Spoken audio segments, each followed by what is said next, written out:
I walked outside and just froze my truck. Sat there like a crime scene. The plow blade twisted, the windshield spider-webbed, the front end smashed up like somebody got personal with it, 2 days before a major storm. And I already knew what was coming next. Because in my neighborhood, the HOA never suggests anything. They come for your throat and call it community standards. My name's Ethan Cole, and I live up in a mountain neighborhood called Cedar Crest Estates, the kind of place where people move for the views. Then forget the views come with snow ice and a road that doesn't magically clear itself. I'm not some big company with a fleet of trucks either. I've got one rig, one plow, and a reputation for showing up when it matters. And because I'm positioned right near the only practical entrance into the neighborhood, I've always been the guy the homeowners association leans on when winter hits, even when they pretend they don't need me. The problem started months earlier in the dumbest way possible. Parking. I have an old recorded easement on my property that allows me to keep work equipment on my own land. Nothing wild, just my truck and trailer when I'm in season. But the new HOA president, Melissa Hart, decided my truck was an eyesore. Not unsafe, not blocking traffic, not leaking oil. Just offensive to her personal brand of perfection. At first it was polite little notices, the kind that look friendly until you realize they're basically paperwork bullets. Commercial vehicle violation, improper storage, aesthetic noncompliance. They mailed them, emailed them, and somehow still found time to tape one to my door like I was a deadbeat renter. I responded like an adult. I sent them the easement documents, I referenced the county records, I even had a quick consult with a lawyer to make sure I wasn't missing something obvious. And every time I thought we were done, another notice would show up. Then Melissa took it public. At a monthly HOA meeting. Fluorescent lights, bad coffee. 30 people pretending not to love the drama. She looked straight at me and said, "We're going to handle the situation with Mr. Cole, one way or another." And she smiled when she said it like she'd just offered me dessert. I didn't yell. I didn't slam the table. I just hit record on my phone legally openly, and I said, "Melissa, are you threatening to damage my property?" Her smile tightened.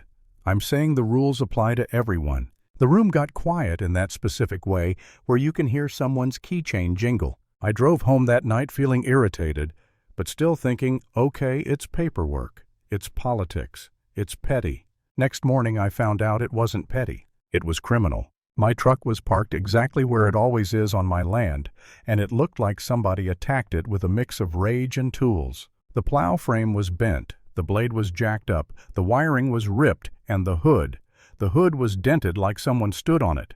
I stood there in the cold staring at it, and I felt my stomach drop, because in my world, that truck isn't a toy. That truck is my income, my winter contract, my backup plan when bills hit. I called the sheriff's office. I took photos from every angle. I walked the area looking for footprints in the snow tire tracks, anything. A deputy showed up, looked it over, and said, "This wasn't an accident." No kidding. What really got me was the timing. A big storm was on the forecast, the kind where people start panic buying bread like they're auditioning for a survival show. And Cedar Crest Estates loves to pretend they're independent, right up until the first flake hits the ground. So I did the most reasonable thing I could do. I called Melissa. She answered like she'd been waiting. "Ethan, my truck's destroyed," I said. "The plow's done. I've got a police report open. I can't clear your roads." There was a pause, then she said, "That's unfortunate, but you still have an obligation to the community." And I actually laughed, not because it was funny, but because it was so shameless. "Melissa, I said I have one truck. It's wrecked.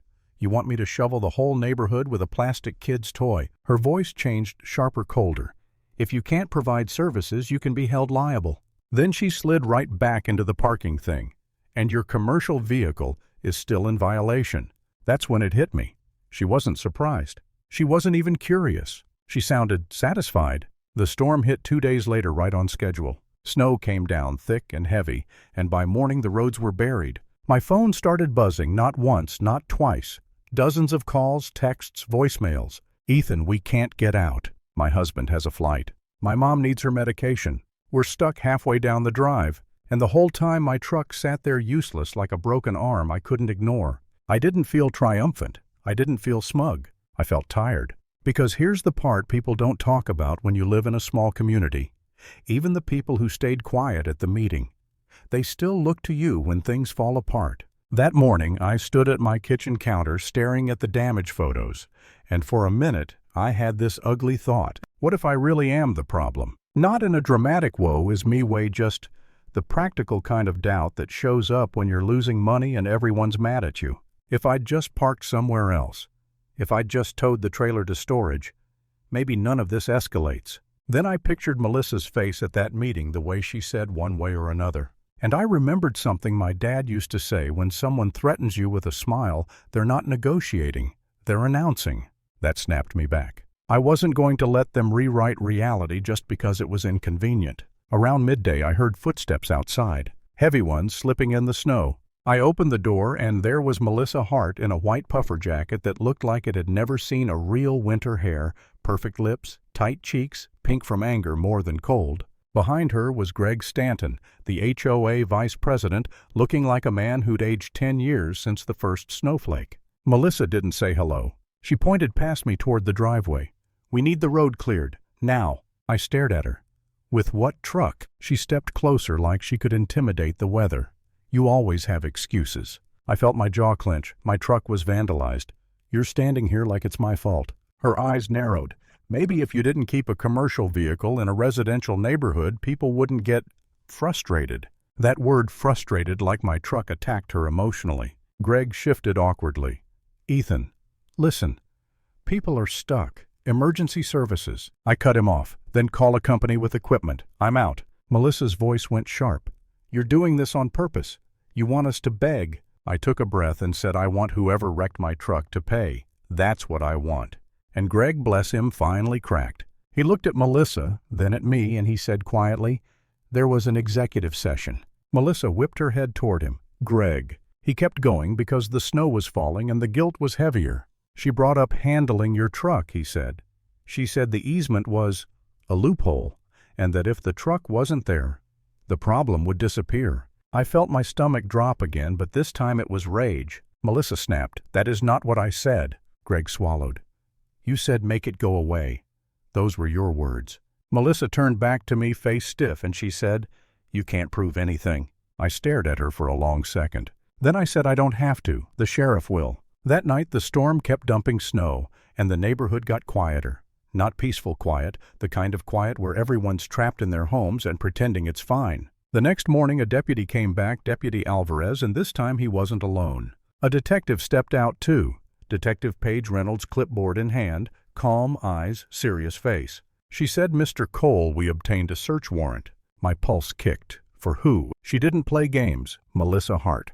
And suddenly the air felt different. They told me what they found: tools with fresh paint, transfer damaged parts that matched the impact points, and the kind of evidence you don't accidentally collect. Then Detective Reynolds said, "We also reviewed neighborhood security footage." I didn't even speak. I just waited. She showed me a still frame, two figures moving through snow near my property line around 3 a.m. The camera zoomed. The resolution sharpened. One was Melissa. The other was Tanya Pierce, a board member who'd been loud at meetings, always nodding like Melissa was handing out oxygen. I felt this strange, flat calm wash over me, like my brain finally had permission to stop second-guessing. Detective Reynolds looked at me and said, "They're being taken into custody." I stepped outside as two patrol cars rolled up the street. Melissa came out of her house yelling, not crying, not scared, yelling, like she could vote her way out of handcuffs. "This is harassment. This is a misunderstanding." Deputy Alvarez didn't react. He just guided her wrist behind her back. She looked over and saw me standing there, and the hatred in her face was almost impressive. She tried one last move, the classic Karen Hail Mary. "Tell them you want this to go away," she shouted. "Tell them we can fix this." I didn't step forward. I didn't argue. I didn't raise my voice. I just said, "You already fixed it, one way or another." And when they put her in the back of that car, the whole neighborhood felt like it exhaled, not relieved, just awake. Later that afternoon, I got a call from the Homeowners Association's attorney, Daniel Brooks. His tone was careful, like he was walking across thin ice in dress shoes. "Mr. Cole," he said, "we'd like to resolve outstanding issues regarding your vehicle and prior notices." I said, "Put it in writing. Acknowledgement of the easement. All violations rescinded. No more threats. No more games." He didn't hesitate. Understood. I hung up and looked out at my ruined truck sitting in the snow. No celebration, no victory lap, just the quiet fact that the person who tried to bully me into disappearing was the one getting removed instead. And if there's one lesson I'll leave you with, it's this document. Everything, because truth doesn't need a loud voice, it needs receipts.